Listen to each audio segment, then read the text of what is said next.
Hello and welcome to the Quint. मैं हूं शादाब मोइजी। जिस कांग्रेस पार्टी को लोग छोड़ के जा रहे हैं, कहा जाता है कि एक बड़ी जहाज़ को लोग जो सवारी हैं वो उतरती जा रही है, लेकिन उसी जहाज़ में कुछ लोग सवार हुए हैं। मेरे साथ इस वक्त जिग्नेश मेवानी हैं। जिग्नेश कांग्रेस से जुड़े हैं और इंडिपेंडेंट एमएलए हैं गुजरात से। हमसे बात करने के लिए आपको शुक्रिया, आपका वक्त दिया आपने। इस बहुत ज़्यादा आपका हेक्टिक शेड्यूल चल रहा है। नई पार्टी, नई जगह, कह सकते हैं कि आपकी नई ज्वाइनिंग हुई है नौकरी पे। क्या करने वाले हैं नया, आप क्या करने वाले हैं? देखिए, मैंने कल प्रेस कॉन्फ्रेंस में भी कहा कि टेक्निकली सदस्यता का जो पर्चा है वो भरे नहीं है, क्योंकि निर्दलीय विधायक पहले 6 महीनों में ही किसी पॉलिटिकल पार्टी को ज्वाइन कर सकता है।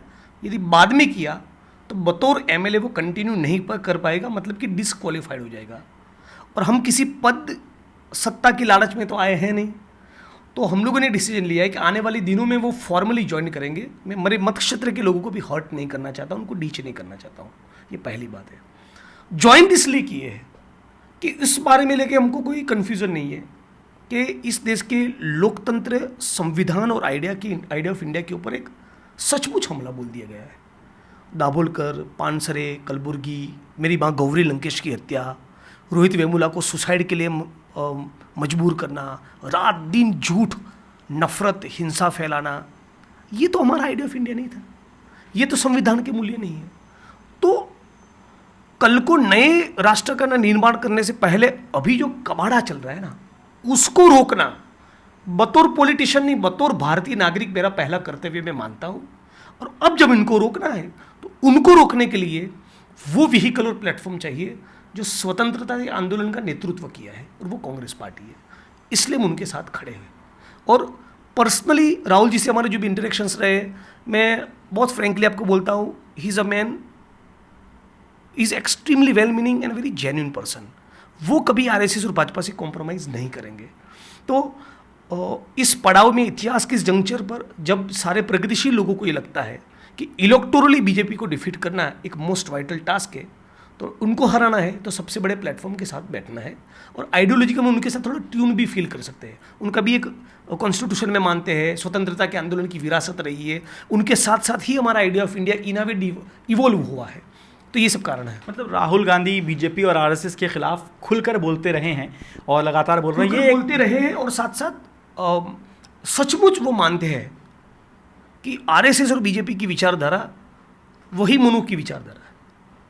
वो मानते हैं, वो उसमें वो कभी कॉम्प्रोमाइज़ नहीं करेंगे, और ये हमको पता है। राहुल कभी कॉम्प्रोमाइज़ नहीं करेंगे आप कह रहे हैं। लेकिन एक बात मुझे याद आ रही है कि 2017 में जब आप इलेक्शन लड़ने वाले थे, तो उससे पहले आप राहुल गांधी से मिले थे और गुजरात में ही वो मुलाकात आपकी हुई थी। उसमें शायद आपने 17 कोई आपकी डिमांड थी जो आपने राहुल गांधी के सामने रखी थी कि आप उनके साथ, मतलब आपका एक टाइप से कह सकते हैं कि गठबंधन था। क्या इस बार जब मिलना था आपको और पार्टी के साथ जुड़ना था, तो क्या जिग्नेश ने कोई डिमांड, कोई मांग राहुल गांधी के सामने रखी है कि मैं इस तरह काम करना चाहता हूँ, मेरा वर्क स्टाइल ये है? वर्क स्टाइल ये है, वैसा नहीं। हमको काम करने का फ्रीडम मिले, और मैं पूरे गुजरात में भी काम करूंगा और पूरे देश में भी काम करूंगा, और फिर पार्टी जो असाइन करेगा वो भी करूंगा।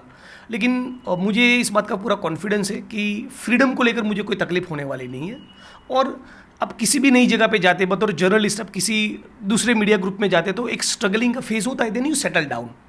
तो हमारे भी कुल मिलाकर वही होगा, और मैं होपफुल हूँ कि सचमुच कुछ कर पाएंगे। अभी तो हार्दिक भी है टीम में, मैं भी हूँ, कन्हैया भी जुड़ गया, और आने वाले दिनों में और भी नए लोगों को हम लोग जोड़ेंगे। कुछ लोग छोड़कर पार्टी जा भी रहे, बार बार पिछले 2 दिन से मीडिया ये सवाल पूछ रही। जो जा रहे वो जाए, हम उन पर कमेंट नहीं करेंगे।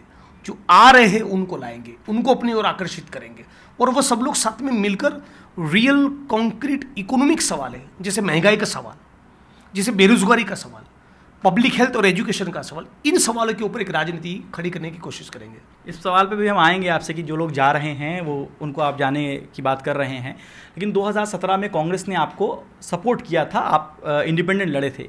अब कहा जा रहा है कि जिग्नेश मेवानी के पास वक्त है एहसान चुकाने का। और एक बात और कही जा रही है कि जिग्नेश मेवानी को ऐसा लगता है कि जिग्नेश 2022 का जो गुजरात चुनाव होगा, उसमें शायद कांग्रेस अपना कैंडिडेट इनके आपके सीट पे, वडगाम सीट पे उतारती, तो आपको शायद एक डर था कि कहीं आपको दिक्कत होगी या एहसान उतारना था। देखिए, इस मुल्क की कौन सी वो पॉलिटिकल पार्टी है जो कन्हैया को या हमको लेना नहीं चाहेगी? अब बताइए, आइडियोलॉजिकली जिनके साथ अपने आप को एक हार्मनी में इन ट्यून पाऊंगा, उन्हीं के साथ जाऊंगा। ये पार्टी सचमुच आइडिया ऑफ इंडिया में और लोकतंत्र में भरोसा करती है।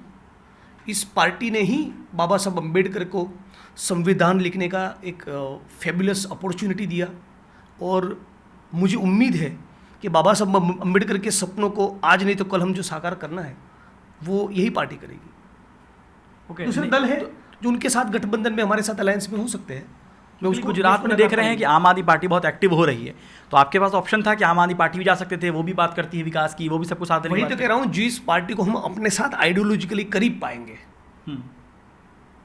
उसी के साथ जाएंगे। अभी जब आपने शुरुआत किया कि बहुत सारे लोग जा रहे हैं कांग्रेस पार्टी से, मैंने भी कहा, जैसे कि मान लीजिए ज्योतिरादित्य सिंधिया हो गए, आपको अभी आपके अल्पेश ठाकुर जो थे वो भी चले गए थे शुरुआत में, और कई सारे, सुष्मिता देव चली गई, लोग छोड़ के जा रहे हैं। कहा जा रहा है कि कांग्रेस का जो अपर लीडरशिप है उसमें कमी है जिसकी वजह से लोग जा रहे हैं। आपको नहीं लगता कि कुछ तो कमी है कांग्रेस में? देखिए, एक इस बात को समझ लीजिए, जिनको जाना है उनके बारे में हम कमेंट नहीं करेंगे, जिनको आना है उनको हम पार्टी में लाएंगे, उनके साथ हम लोग बेरोजगारी के खिलाफ लड़ाई लड़ेंगे। मैं इसके अतिरिक्त इस वक्त पे कुछ नहीं बोलूँगा। ये भारी सवाल को थोड़ा सीनियर प्रवक्ताओं के लिए छोड़ दिया जाए। एक बड़ा आरोप आप लोगों पर लग रहा है कि आप और कन्हैया जो हैं वो पॉलिटिकली सेट हो गए, लेकिन आपके ही एक साथी उमर खालिद जेल में हैं और उनको कहीं ना कहीं आप लोग छोड़ गए हैं। गुजरात में 55 तहसीलों में मेरा संगठन है, तो उस 55 तहसीलों की जिम्मेवारी जो 55 साथी संभालते हैं, वो 55 के 55 भी विधायक हो गए? नहीं हो गए ना। तो कुछ लोग इलेक्टोरल पॉलिटिक्स में आते हैं, कुछ लोग जन आंदोलन की राजनीति करते हैं। वो तय करेंगे उनको कहाँ जाना है।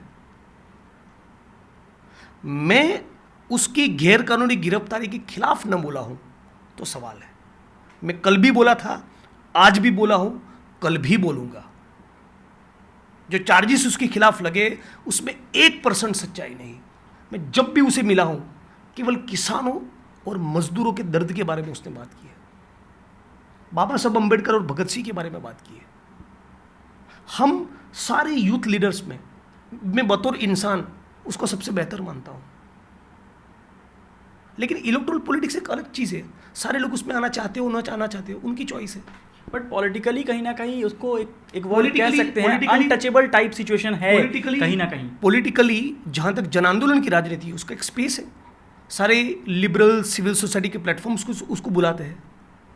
जितने ट्विटर पे, फेसबुक पे कन्हैया के हमारे फॉलोअर्स है, उसके भी लाखों चाहने वाले हैं।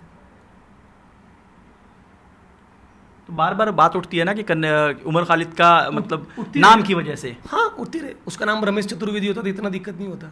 यही तो सवाल है ना सवाल। हम जानते हैं आपकी सरनेम के आधार पे आपको कोई नहीं कहेगा आप इस कास्ट के पत्रकार हैं, हमको कहेंगे भी दलित नेता है। यही इस मुल्क में ये बीमारी है, इस मुल्क की ये बीमारी है। और CAA जो प्रोटेस्ट हुआ उसके बाद कई सारे, जिसको पॉलिटिकल प्रिजनर कह लें या सोशल एक्टिविस्ट जितने हैं, बहुत सारे लोग जेल में हैं। और आप लोग लगातार इस आइडियोलॉजी को सपोर्ट भी करते हैं और मुखर होकर बोलते हैं, लेकिन पिछले कुछ वक्त से, जब से दिल्ली में राइट हुआ उसके बाद से सब लोग जेल जो गए, तो बहुत बड़ा कोई ऐसा मूवमेंट देखने को नहीं मिला आप लोगों के या कन्हैया के तरफ से। कोई आवाज़ ऐसी उठती हुई नहीं दिखी जितना आप लोग मुखर हैं। तो क्या अब उम्मीद की जाए कि आप लोग अब जब आप एक पार्टी में हैं तो CA के बाद, बहुत से कम लोग जानते हैं, CA NRC के प्रोटेस्ट के चलते मेरे दोनों पर्सनल असिस्टेंट एक 3.5 महीना और दूसरे 6.5 महीना पालनपुर टाउन की नॉर्थ गुजरात की जेल में बंद रहे। मेरी कॉन्स्टिट्यूंसी के 72 लोगों के ऊपर फर्जी मुकदमे लगे, वो जेलों में रहे। हम लड़े हैं। इस मुल्क का ऐसा कौन सा मुद्दा है जहां आप हमको नहीं पाएंगे? कोई जगह पे ज़्यादा दिखेंगे, कोई जगह पे कम दिखेंगे, ये हो सकता है। कोई मुद्दे को ज़्यादा प्रोमिनेंस मिल जाए, ज़्यादा हाईलाइट हो जाए। कभी कोई वीडियो भी वायरल हो जाता है किसी डेमोन्स्ट्रेशन का, तो प्रेजेंस दिखती है। कभी जाके बहुत तगड़ा भाषण किया हो, लगातार उस डेमोन्स्ट्रेशन में गए हो, कभी वो बात क्लिक ना हो, ऐसा भी होता है। It's part of the game. अब आप लोग को बड़ा प्लेटफॉर्म मिल चुका है कांग्रेस के रूप में, तो अब दिखेगा, वो चीज़ें दिखने को और मिलेगी हम लोग। बिल्कुल बिल्कुल। देखिए, हम तो संघर्ष से ही निकल कर आए हैं, जन आंदोलन की राजनीति से आए हैं। यदि वो ही बंद कर देंगे तो हम फिर क्या है? वही तो हमारी पहचान है कि लड़ेंगे, भिड़ेंगे, सवाल पूछेंगे, सत्ता के खिलाफ उठ खड़े होंगे, लोगों को ब्रॉड अलायंस पे लाएंगे, सारे वो यूथ जो अनएम्प्लॉयमेंट के मुद्दे पे कुछ करना चाहते हो, इन मुद्दों पे नहीं लड़ेंगे तो फिर क्या मतलब है कन्हैया का कन्हैया होने का, या मेरे या जिग्नेश का जिग्नेश होने का। फिलहाल पार्टी ने इसीलिए कोई तो रिस्पॉन्सिबिलिटी राजनीति दी है? अभी कोई रिस्पॉन्सिबिलिटी बटी है आपको? नहीं अभी तो मैं फॉर्मली ज्वाइन नहीं किया हूँ। हाँ। और जो भी रिस्पॉन्सिबिलिटी दी जाएंगी वो निभाएंगे, काम करेंगे। गुजरात में एक लीडर और हैं, यंग लीडर हैं, हार्दिक पटेल। कल आपके साथ वो भी थे, तो आप भी यंग हैं, वो भी यंग हैं, और दोनों की पॉलिटिक्स जो है वो एंटी बीजेपी है कहीं ना कहीं। तो कहा जाता है कि क्लैश ऑफ इंटरेस्ट आपके बीच में हो सकता है, या दोनों का एक टकराव। अच्छा कुछ प्रेडिक्ट करिए ना मेरे भाई, जब मोदी और अमित शाह में दोस्ती है तो हार्दिक और जिग्नेश में भी बनी रहे ना दीजिए, आपको क्या तकलीफ है भाई। चलिए आखिरी सवाल आपसे लेते हैं कि उत्तर प्रदेश में चुनाव है सामने आपके, जो अगला चुनाव जो है आपके कांग्रेस में साथ मिलने के अगला चुनाव है, क्या वहाँ जाएंगे आप वहाँ पे? क्योंकि वहाँ योगी आदित्यनाथ और तमाम जो लोग हैं वहाँ पर बड़े मुखर होकर प्रचार बीजेपी कर रही है, लगातार चल रहा है, सब कुछ चुनाव का टाइम है। आप लोग की क्या तैयारी है, आप जाएंगे? अभी हमारे गुजरात में भी चुनाव है 2022 में।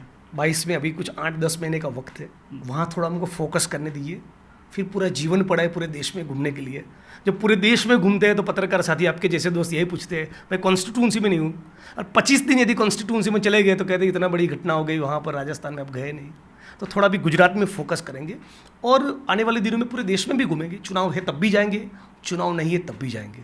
चलिए, तो जिग्नेश पूरे देश में भी जाएंगे और फोकस फिलहाल इनका गुजरात होगा।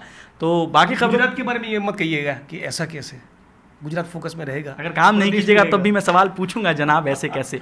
तो बाकी खबरों के लिए आप जुड़े रहिए द क्विंट और क्विंट हिंदी के साथ।